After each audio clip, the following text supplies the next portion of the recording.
बहुजन क्रांति और बहुजन नायकों को समर्पित दलित दस्तक का 2024 का शानदार बहुजन कैलेंडर आ चुका है। बुकिंग के लिए दिए गए नंबर पर व्हाट्सएप करें या ईमेल करें। 15 जनवरी 1978 समाचार पत्र अमर उजाला में एक तस्वीर छपी थी। तस्वीर बिहार के तत्कालीन मुख्यमंत्री कर्पूरी ठाकुर के पिता गोकुल ठाकुर की थी। वह किसी की हजामत बना रहे थे। उनका अपने मुख्यमंत्री बेटे के बारे में कहना था कि वह मेरे लिए बेरोजगार है, घर पर पैसे नहीं भेजता और मुझे अपना पुराना रोजगार करने में कोई संकोच नहीं है। जो व्यक्ति 2 बार बिहार का मुख्यमंत्री रहा हो, उसके पिता के बारे में क्या आप ऐसी कल्पना कर सकते हैं? शायद नहीं, लेकिन यह सच था। दरअसल कर्पूरी ठाकुर परिवार के नहीं बल्कि समाज के नेता थे। वंचितों और शोषितों के नेता थे। मुख्यमंत्री रहते रिक्शा पर चढ़कर चल देने वाले नेता थे, इसीलिए वो जननायक थे। 24 फरवरी को कर्पूरी ठाकुर की 100वीं जयंती मनाई जा रही है और भारत सरकार द्वारा कर्पूरी ठाकुर को भारत रत्न देने की घोषणा ने इस मौके को और खास बना दिया है। हालांकि भारत रत्न की मर्यादा पिछले कुछ सालों में गिरी है, लेकिन मोदी सरकार की इस घोषणा के बाद वंचित समाज और समाजवादियों में खुशी की लहर है। वह भारत के इस सर्वोच्च सम्मान को निश्चित तौर पर काफी पहले डिजर्व करते थे, लेकिन जब देश लोकसभा चुनाव के मुहाने पर खड़ा है और पीएम मोदी 4 फरवरी को बिहार से चुनावी मुहिम शुरू करने वाले हैं, ऐसे में इस सम्मान के राजनीतिक मायने भी तलाशे जाने लगे हैं। लेकिन पहले बात जननायक कर्पूरी ठाकुर की। वह बिहार में आरक्षण के जनक रहे। 1977 में दूसरी बार बिहार का सीएम बनने के बाद उन्होंने ओबीसी को सरकारी नौकरी में 26% का आरक्षण दिया, जिसके बाद बिहार की सामंती जातियों ने उन्हें सार्वजनिक तौर पर गालियां दी। उनके खिलाफ निम्न स्तर के जातीय नारे गढ़े गए। संभवतः वह भारत के किसी प्रदेश के इकलौते ऐसे मुख्यमंत्री रहे हैं जिन्हें पद पर रहते हुए जाति आधारित गालियां दी गई। हालांकि कर्पूरी डिगे नहीं, उन्होंने मुंगेरी लाल आयोग की सिफारिशों को लागू किया, जिसके बाद 90 के दशक में पिछड़ों को देश भर में 27% आरक्षण मिला।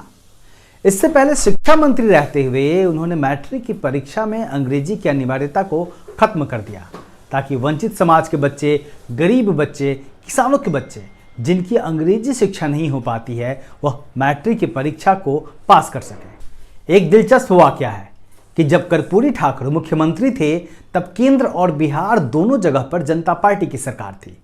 तमाम नेता जनता पार्टी के बड़े नेता जयप्रकाश नारायण के जन्मदिन के मौके पर इकट्ठा हुए। मुख्यमंत्री कर्पूरी ठाकुर भी आए। तब लोगों ने देखा कि कर्पूरी ठाकुर का कुर्ता फटा हुआ है।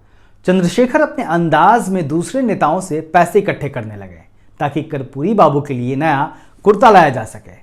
लेकिन कर्पूरी ठाकुर भी आखिर जननायक कर्पूरी थे।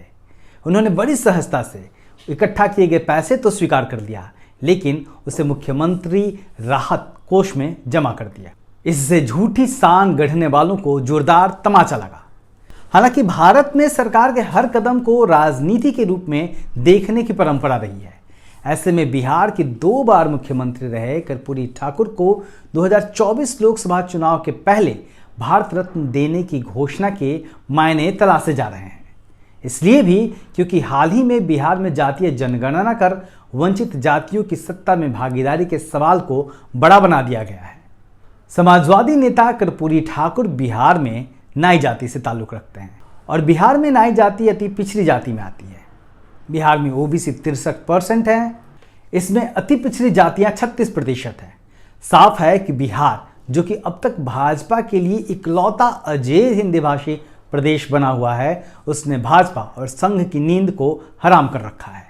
और यह फैसला तब हुआ है जब पीएम मोदी 4 फरवरी को बिहार से चुनावी अभियान शुरू करने वाले हैं। देश के तमाम अखबारों में संपादकीय पन्ने पर प्रधानमंत्री नरेंद्र मोदी का एक लेख भी प्रकाशित हुआ है, जिसमें उन्होंने कर्पूरी ठाकुर को याद करते हुए उनके कसीदे पढ़े हैं। खुद को पिछड़े वर्ग का व्यक्ति बताते हुए कर्पूरी ठाकुर से नाता जोड़ा है और देश के तकरीबन 52% पिछड़ी जातियों को फिर से खुद से जोड़ने की कोशिश की है। जननायक कर्पूरी ठाकुर निश्चित तौर पर काफी पहले भारत रत्न सम्मान के हकदार थे। हालांकि उन्हें अब यह सम्मान मिल चुका है, लेकिन इसे देने की टाइमिंग को देखते हुए इसके पीछे राजनीतिक लाभ लेने की मंशा से इनकार नहीं किया जा सकता। देखते रहिए दलित दस्तक। जय भीम।